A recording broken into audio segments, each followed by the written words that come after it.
नमस्कार दोस्तों। आज हम जो है पॉलिटी का बहुत ही इंपॉर्टेंट टॉपिक स्टार्ट करने जा रहे हैं, वो है फंडामेंटल राइट। ठीक है। इसके बाद दोस्तों हम सेंट्रल स्टेट रिलेशन को कंप्लीट करेंगे, उसके बाद जुडिशरी, फिर पार्लियामेंट, फिर प्रेसिडेंट एंड गवर्नर, और उसके बाद जो भी इंपॉर्टेंट टॉपिक है पॉलिटी के वो हम कंप्लीट कर लेंगे। तो सबसे पहले स्टार्ट करते हैं हम पार्ट सबसे हम बेसिक इन्फॉर्मेशन से कि जो फंडामेंटल राइट का प्रावधान है वो संविधान के भाग 3 में किया गया है, आर्टिकल 12 से 35 तक। और फंडामेंटल राइट जो है हम यूएसए के संविधान से प्रभावित हैं, ये ध्यान रखना है। और इनकी कुछ विशेषताएं देख लेते हैं कि फंडामेंटल राइट जो है वो निरपेक्ष नहीं, वो सापेक्ष है। ठीक है, मतलब इन पर प्रतिबंध लगाया जा सकता है, जबकि जो नैसर्गिक अधिकार, जो प्राकृतिक अधिकार हैं, ये निरपेक्ष होते हैं। और फंडामेंटल राइट के उल्लंघन होने पर आप न्यायालय जा सकते हैं, मतलब कि ये न्यायालय में प्रवर्तनीय है। जबकि वहीं हम डीपीएसपी की बात करें, मतलब राज्य के नीति निर्देशक तत्वों की बात करें, तो वो जो है वो न्यायालय में प्रवर्तनीय नहीं है। जबकि फंडामेंटल राइट जो है न्यायालय में प्रवर्तनीय है, ये ध्यान रखना है।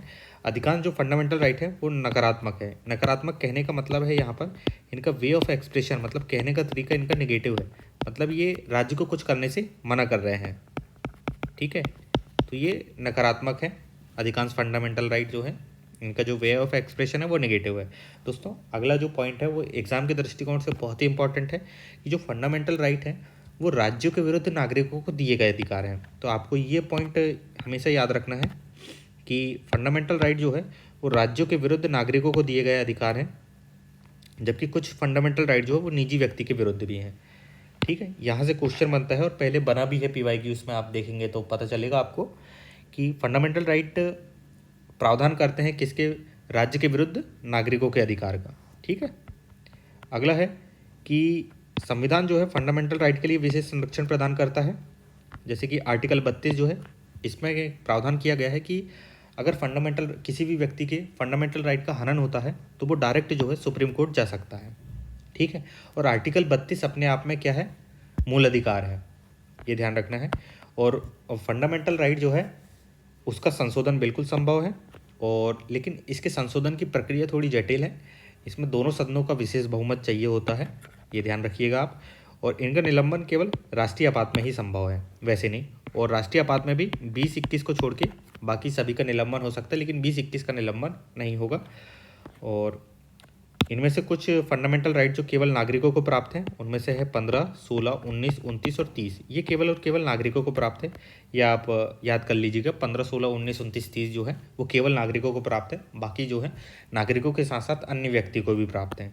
ठीक है, और दोस्तों जो मूल संविधान में जो है वो 7 प्रकार के फंडामेंटल राइट का प्रावधान किया गया था। अब दोस्तों यहाँ से 2 क्वेश्चन बनते हैं, ठीक, वो हम देखेंगे कि मूल संविधान में क्या है, 7 प्रकार के फंडामेंटल राइट का प्रावधान था, लेकिन 44वें संविधान संशोधन से क्या हुआ कि जो संपत्ति का अधिकार था इसको मूल अधिकार से हटा दिया गया, इसको एक विधिक अधिकार बना दिया गया। आर्टिकल 300A के तहत ये भाग 12 में इसका प्रावधान किया गया, ये ध्यान रखना है हमको।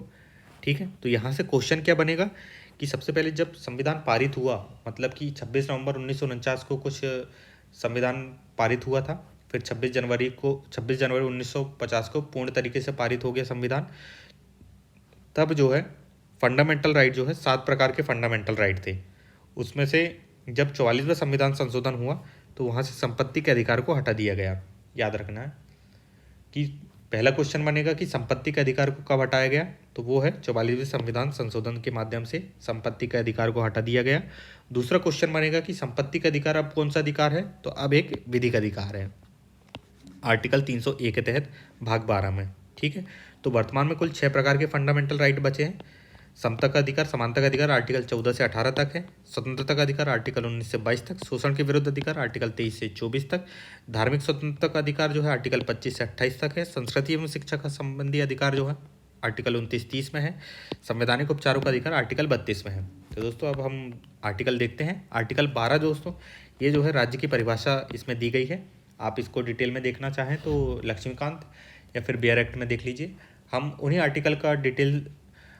आर्टिकल को डिटेल में पढ़ेंगे जो हमारे परीक्षा के दृष्टिकोण से ज़्यादा इंपॉर्टेंट है। जैसे कि आर्टिकल 13 दोस्तों ये कहता है कि मूल अधिकारों से असंगत कोई विधि है तो उसको न्यायालय जो है शून्य घोषित कर सकता है, मतलब न्यायालय के पास जो है न्यायिक समीक्षा की शक्ति प्राप्त है। यहाँ ये ध्यान रखना है, एक मिनट, न्यायिक समीक्षा की शक्ति प्राप्त है न्यायालय को।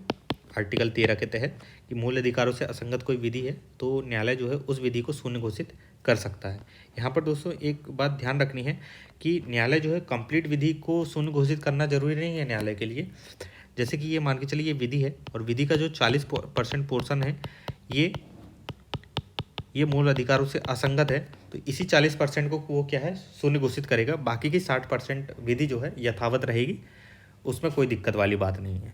ठीक है, इसका मतलब जो है जितनी मात्रा में कोई विधि मूल अधिकारों से असंगत होगी, न्यायालय जो है उतनी मात्रा को जो है शून्य घोषित कर देगा। इसी को हम न्यायिक समीक्षा भी बोलेंगे। ठीक है, इतना ध्यान रखिएगा आप। और आर्टिकल 14 जो है, आर्टिकल 14 में दोस्तों विधि के समक्ष समता और विधियों के समान संरक्षण का प्रावधान किया गया है। विधि के समक्ष समता का मतलब है कि विशेषाधिकारों की अनुपस्थिति, मतलब हर व्यक्ति बराबर होगा, कोई किसी भी व्यक्ति को विशेषाधिकार प्राप्त नहीं होगा। ये एक नकारात्मक अवधारणा है, ये ध्यान रखना है, और ये ब्रिटेन से ली गई है। ठीक है, हमें विधि के समक्ष समता में एक शब्द में याद रखना है क्या कि विशेषाधिकारों की अनुपस्थिति, किसी भी व्यक्ति के पास विशेषाधिकार नहीं होगा, विशेषाधिकार अनुपस्थित होंगे, सभी व्यक्ति विधि के समक्ष क्या होंगे, बराबर होंगे। विधि के समान संरक्षण, विधि के समान संरक्षण का तात्पर्य है कि समान परिस्थिति में समान व्यवहार किया जाएगा। ठीक है, समान परिस्थिति में समान व्यवहार किया जाएगा। इसका कहने का मतलब है कि जब परिस्थितियाँ असमान होंगी तो असमान व्यवहार संभव है। इसका मतलब दोस्तों यहीं से जो है पॉजिटिव डिस्क्रिमिनेशन बोल सकते हैं, सकारात्मक कार्रवाई बोल सकते हैं, एफर्मेटिव एक्शन बोल सकते हैं, इसका विचार निकलता है। सकारात्मक कार्रवाई राज्य द्वारा की जा सकती है जब असमान परिस्थितियाँ रहीं तो असमान व्यवहार किया जा सकता है।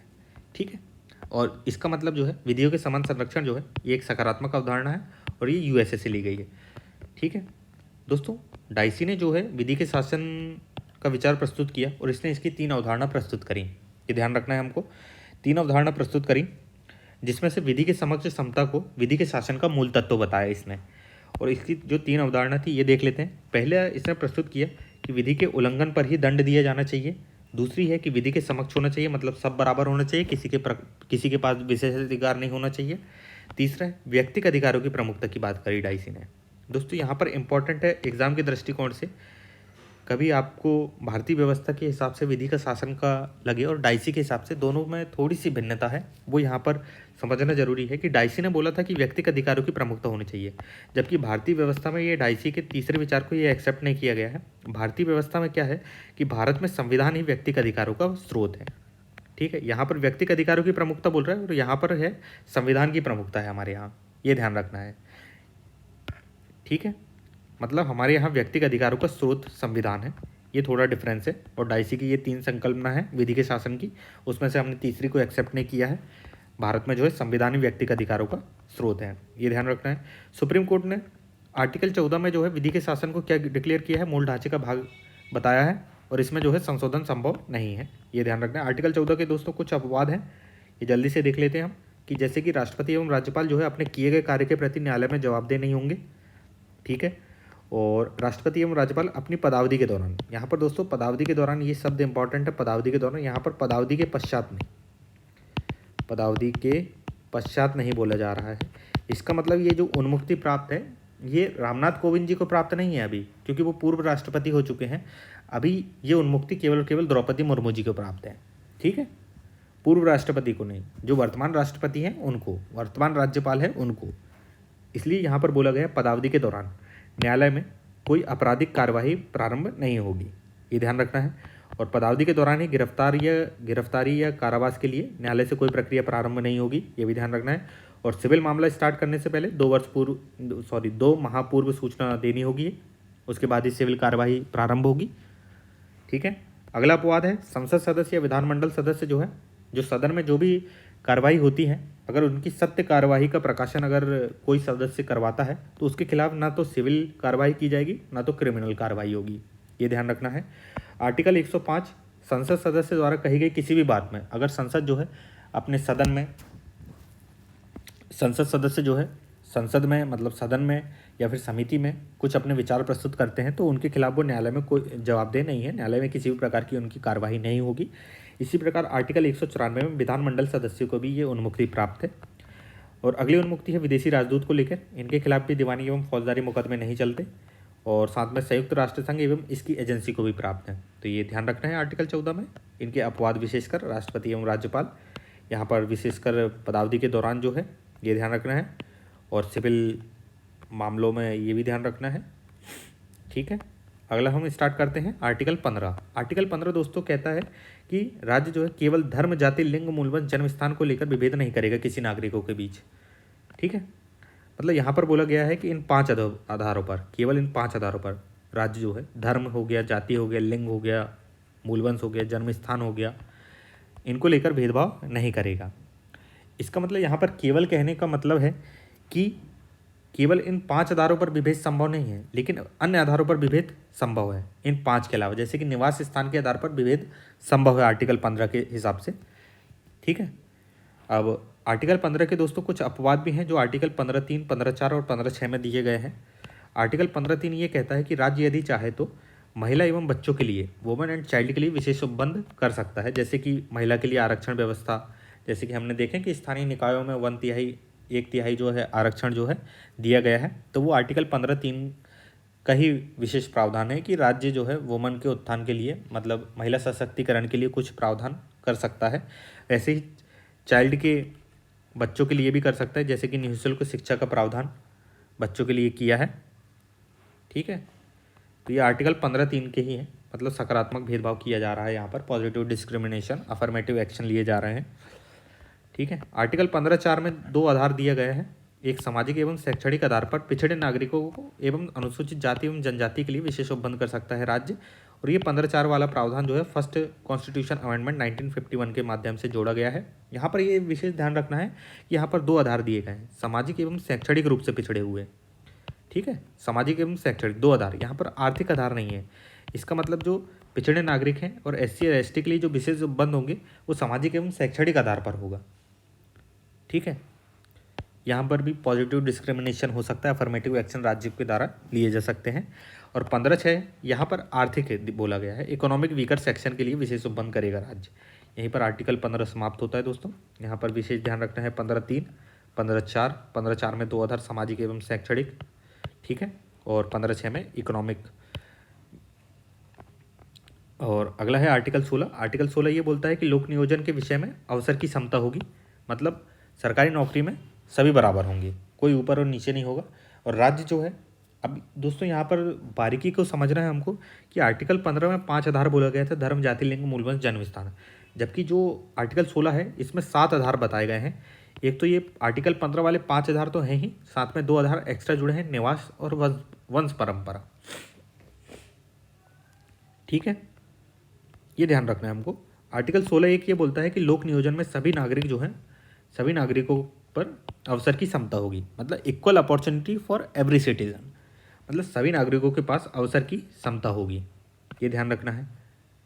ठीक है, और 16(2) क्या कहता है कि 7 आधार, मतलब कौन से 7 आधार, ये जो लिखे, धर्म, जाति, लिंग, मूलवंश, जन्म स्थान, निवास और वंश परंपरा, इन पर किसी भी व्यक्ति को ना तो अपात्र होगा वो, ना ही कोई भेदभाव किया जाएगा, ये ध्यान रखना है। और 16(4) क्या कहता है कि राज्य को अगर लगता है, दोस्तों यहाँ पर इंपॉर्टेंट है कि राज्य को अगर लगता है, ठीक है, कि पिछड़े नागरिकों अथवा किसी वर्ग या जाति को नौकरियों में पर्याप्त प्रतिनिधित्व नहीं है, क्या है कि अगर किसी जाति को, किसी वर्ग को अगर नौकरियों में पर्याप्त प्रतिनिधित्व नहीं है, तो राज्य जो है उन वर्ग या जाति के लिए कोटा निर्धारित कर सकता है, ये ध्यान रखना है हमको। इसका मतलब जो है 16(4) ये कहता है कि पिछड़े नागरिकों के पक्ष में लोक नियोजन में आरक्षण की बात करता है। ठीक है दोस्तों, ये आरक्षण की बात करता है, लेकिन आरक्षण हमारा फंडामेंटल राइट नहीं है। सुप्रीम कोर्ट ने कई डिसीजन में ये बोला है कि आरक्षण जो है वो हमारा मौलिक अधिकार नहीं है। ये लाइन हम पीटी के लिए ध्यान रखिएगा। ठीक है, और यहाँ पर पिछड़े वर्ग में कौन कौन आएगा, यहाँ पर क्या बोला गया है 16(4) में कि राज्य को अगर लगता है कि पिछड़े नागरिकों अथवा किसी वर्ग या जाति को नौकरियों में पर्याप्त प्रतिनिधित्व नहीं होने पर कुछ कोटा निर्धारित कर सकता है। और यहाँ पर पिछड़े कौन होंगे, हमको ये देखना है कि पिछड़े जो है अनुसूचित जाति, जनजाति, सामाजिक एवं शैक्षणिक रूप से पिछड़े वर्ग होंगे, और ऐसा कोई भी वर्ग जिसे राज्य पिछड़ा मानता है। ठीक है, ये ध्यान रखना है। तो यहीं पर आर्टिकल 16(4) खत्म होता है। आर्टिकल 16(4) ये बोलता है कि पदोन्नति में आरक्षण संभव है, लेकिन जो है वरिष्ठता के आधार पर होगा। आर्टिकल 16(4)(b) में बोला गया है कि मैक्सिमम जो आरक्षण की सीमा होगी वो 50% ही होगी। और 16(5) ये बोलता है, ये इंपॉर्टेंट है पीटी के लिए 16(5), आपको बस ध्यान रखना है कि आर्टिकल आपको ध्यान नहीं रखने हैं, आर्टिकल में जो लिखा है वो इंपॉर्टेंट है पीटी के लिए। जैसे कि यदि राज्य चाहे तो धर्म के आधार पर भी कुछ नौकरियों पर नियुक्ति की व्यवस्था कर सकता है। या ध्यान रखिएगा, यहाँ पर हम कंफ्यूज हो सकते हैं। क्या राज्य मतलब धर्म के आधार पर नौकरियों पर कुछ व्यवस्था कर सकता है? बिल्कुल, धर्म के आधार पर भी आर्टिकल 16(5) बोलता है कि राज्य चाहे तो धर्म के आधार पर भी कुछ नौकरियों पर नियुक्ति की व्यवस्था कर सकता है। ये ध्यान रखना है हमको। और 16(6) जो है EWS के लिए व्यवस्था करता है 10%। आर्टिकल 103वां संविधान संशोधन के माध्यम से जोड़ा गया था, ये हमको मालूम होगा। दोस्तों, अब यहाँ पर एक क्रोनोलॉजी हमको समझना है आरक्षण को लेके, OBC आरक्षण को लेके, वो हम देख लेते हैं। सबसे पहले तो देखिए, आज़ादी के बाद जब हुआ, आज़ादी के बाद जो SC ST के जो वर्ग हैं ये हाशिए पर थे, तो इनके लिए क्या है, आरक्षण की व्यवस्था की गई थी। ठीक है, लेकिन क्या है, विधि की समक्ष से सब बराबर हैं। तो इसके तहत जो है सुप्रीम कोर्ट ने एक केस चला, जिस केस का नाम है चंपकम दोराई राजन केस। इसमें जो है SC ST को जो आरक्षण दिया गया था, इसको खारिज कर दिया गया। ठीक है, इसको खारिज किया गया और ये बोला गया है कि संविधान में सब बराबर हैं, तो आप किसी के साथ भेदभाव नहीं कर सकते, इसलिए आरक्षण एक भेदभाव वाली व्यवस्था है, तो इसको खारिज कर दिया गया। चंपकम दोराई राजन केस में इसको खारिज किया गया। वहीं जब पहला संविधान संशोधन हुआ 1951 में, तो इसमें 15(4) जोड़ा गया, फंडामेंटल राइट में जोड़ा गया, और इसमें उपबंध किया गया कि सामाजिक एवं शैक्षणिक रूप से जो पिछड़े वर्ग हैं, अनुसूचित जाति एवं जनजाति वर्ग हैं, उनके लिए राज्य यदि चाहे तो विशेष उपबंध कर सकता है। चंपकम दोराई राजन केस में ये बोला गया था कि SC ST को आरक्षण देना फंडामेंटल राइट का उल्लंघन है। ठीक है, इसलिए जो है पहला संविधान संशोधन लाके क्या किया गया कि इसको फंडामेंटल राइट ही बना दिया गया कि पिछड़े वर्ग के नागरिकों, सामाजिक एवं शैक्षणिक रूप से पिछड़े वर्ग हो या फिर अनुसूचित जनजाति के लिए राज्य जो है विशेष उपबंध कर सकता है। अब ये जो है फंडामेंटल राइट में ही शामिल हो गया, तो फिर अगला जो केस हुआ उसमें इसको वैलिड करार दिया गया। तो अब हम देखते हैं कि दोस्तों, आर्टिकल 340 ये प्रावधान करता है राष्ट्रपति को कि सामाजिक एवं शैक्षणिक रूप से जो पिछड़े वर्ग हैं, इनके लिए आदेश द्वारा राष्ट्रपति चाहे तो एक आयोग नियुक्त कर सकता है। ठीक है, आयोग की नियुक्ति कर सकता है। तो राष्ट्रपति ने आदेश दिया 1953 को, तो पहला OBC कमीशन बना जिसका नाम है काका कालेलकर आयोग। इसने क्या है, इसने कहा कि OBC को भी आरक्षण देने की ज़रूरत है, लेकिन इसकी मांग को खारिज कर दिया गया। इसने OBC को आरक्षण देने की व्यवस्था का समर्थन किया था, ये ध्यान रखना है हमको। अगला जो आयोग राष्ट्रपति ने आर्टिकल 340 के अकॉर्डिंग बना, वो है मंडल आयोग 1979 में। ठीक है, मंडल आयोग ने जो है 27% आरक्षण की बात करी OBC को। ठीक है, 27% आरक्षण की बात करी, लेकिन इसकी जो है सिफारिशों को तुरंत माना नहीं गया। लेकिन 1990 में जाके जब BP सिंह की सरकार आई, तो इसने जो है मंडल आयोग की सिफारिश को लागू कर दिया। ठीक है, मंडल आयोग की सिफारिश लागू होने पर बहुत ही दंगे हुए, OBC आरक्षण लागू हो गया। फिर इसके बाद जो है 1991 में जब PV नरसिम्हा राव की सरकार आई, तो उन्होंने जो है OBC आरक्षण में गरीबों को प्राथमिकता देंगे, ये बात कही उन्होंने नोटिफिकेशन के माध्यम से। फिर इसी आरक्षण को लेके मंडल आयोग की जो सिफारिशें लागू की गई, इसी के लिए 1992 में एक बहुत फेमस केस होता है, इसको ध्यान रखिएगा दोस्तों, इसको ध्यान रखने की बहुत ज़्यादा ज़रूरत है। इंदिरा सानी वाद, इंदिरा सानी केस 1992 में होता है। तो इसने ये बोला गया कि ठीक है, आपने OBC का आरक्षण दिया गया है, ये वैलिड है, कोई बात नहीं है, लेकिन ये आरक्षण जो होना चाहिए ये केवल प्रवेश के स्तर पर हो, पदोन्नति पर आरक्षण को इसने मना करेगी। पदोन्नति में आरक्षण जो है इंदिरा सानी वाद में मना किया गया था, ये ध्यान रखना है हमको। और आर्थिक आधार पर आरक्षण को मना किया। दोस्तों, हुआ क्या था कि 1991 में PV नरसिम्हा राव ने एक वर्ग और बनाया था, EBC, इकोनॉमिक बैकवर्ड क्लास, उसको भी 10% आरक्षण देने की मांग की थी उसने, और उसने जो है 10% जो है आरक्षण देने की बात कही थी उसने आर्थिक आधार पर। लेकिन इंदिरा सानी बाद में बोला गया कि संविधान जो है सामाजिक एवं शैक्षणिक रूप से पिछड़े वर्गों के लिए आरक्षण की व्यवस्था कर रहा है, लेकिन आर्थिक आधार पर जरूरी नहीं है, तो इसने आर्थिक आधार पर आरक्षण को मना किया।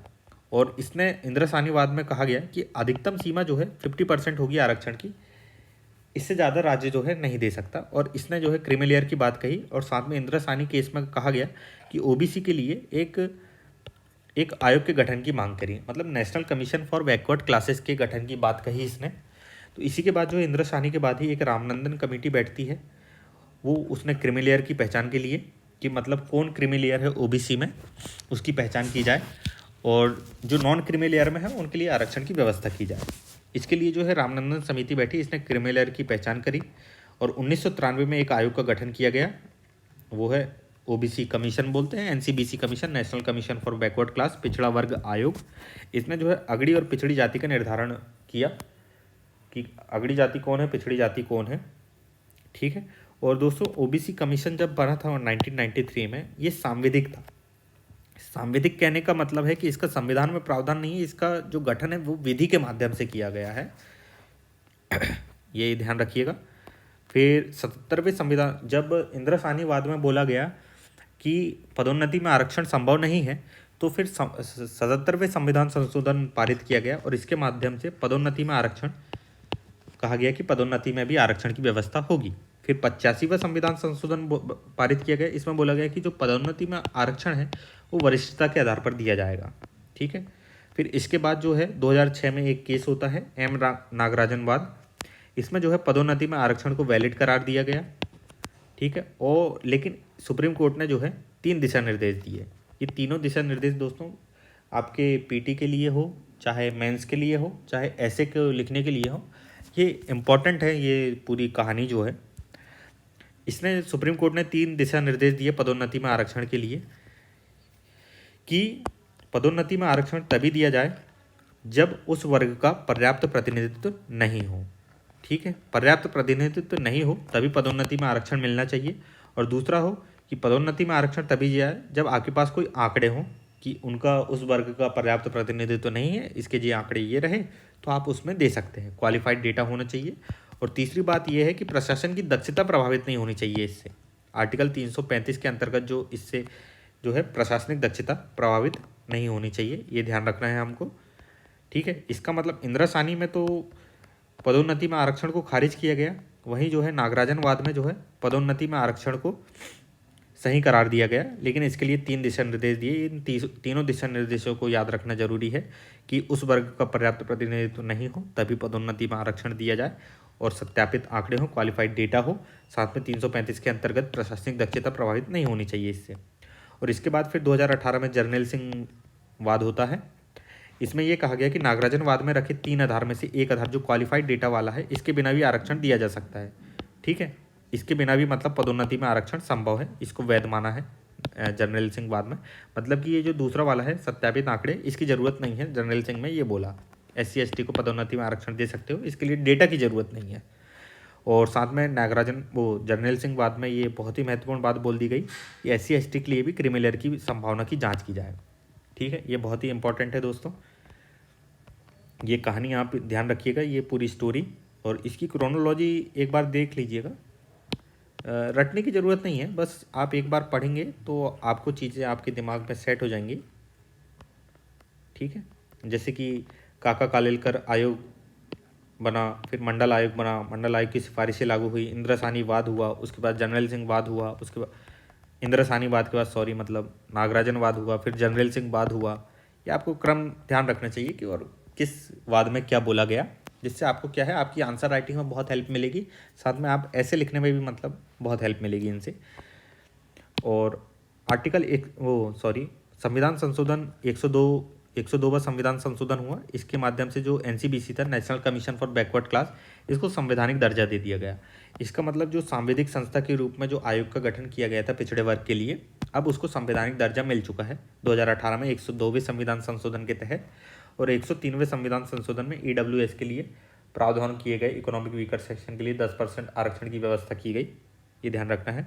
और 2017 में दोस्तों एक रोहिणी आयोग का गठन किया गया, ये OBC के उपवर्गीकरण के लिए इसका गठन किया गया है, ये ध्यान रखना, ठीक है। OBC के सब कैटेगराइजेशन के लिए, मतलब आरक्षण की व्यवस्था को तार्किकीकरण के लिए ये सब किया जा रहा है, तो रोहिणी आयोग का गठन किया गया। बस इतना ध्यान रखिए कि ये OBC के सब कैटेगराइजेशन के लिए, ताकि आरक्षण की व्यवस्था जो है उसका तार्किकीकरण हो सके, ठीक है। आर्टिकल 17 दोस्तों हमको इतना ही ध्यान रखना है कि अस्पृश्यता का अंत करता है, और ये भी ध्यान रखना है हमको अस्पृश्यता की कोई परिभाषा संविधान में तो नहीं दी गई है, ना ही अस्पृश्यता के लिए कोई दंड का प्रावधान संविधान में नहीं किया गया है। अलग से एक्ट पारित हुए हैं, SC/ST एट्रोसिटी एक्ट पारित हुआ है इनके लिए, वो ध्यान रखना है। आर्टिकल 18 ये इंपॉर्टेंट है थोड़ा, इसमें क्या है उपाधियों का अंत किया गया है। इसमें यह कहा गया है कि जो राज्य है वो सेना या विद्या संबंधी सम्मान के सिवाय कोई उपाधि नहीं करेगा। मतलब सेना और विद्या के संबंधी उपाधि जो है वो मिल सकती है, और ये जो इनको उपाधि नहीं, इनको सम्मान बोला जाता है। ठीक है, सेना एवं विद्या संबंधी जो सम्मान के सिवाय कोई उपाधि नहीं देगा राज्य, ये ठीक है। भारतीय नागरिक विदेश से कोई उपाधि ग्रहण नहीं करेगा, ये भी बोला गया है, विदेश से उपाधि कोई ग्रहण नहीं करेगा। और कुछ चीज़ों के लिए जो राष्ट्रपति की सहमति चाहिए होगा, जैसे कि अगर कोई भारतीय नागरिक है, विदेशी राज्य से उपाधि लेता है, विदेशी राज्य के अधीन लाभ या विश्वास के किसी पद में रहते हुए विदेशी राज्य से उपाधि लेता है, तो उससे पहले राष्ट्रपति की सहमति की आवश्यकता होती है।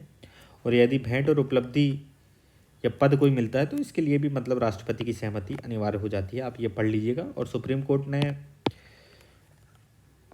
1996 में ये डिसीजन दिया बालाजी राघवन वाद में कि पद्म पुरस्कार जो हैं वो उपाधि की श्रेणी में नहीं आते हैं, ये एक पुरस्कार है।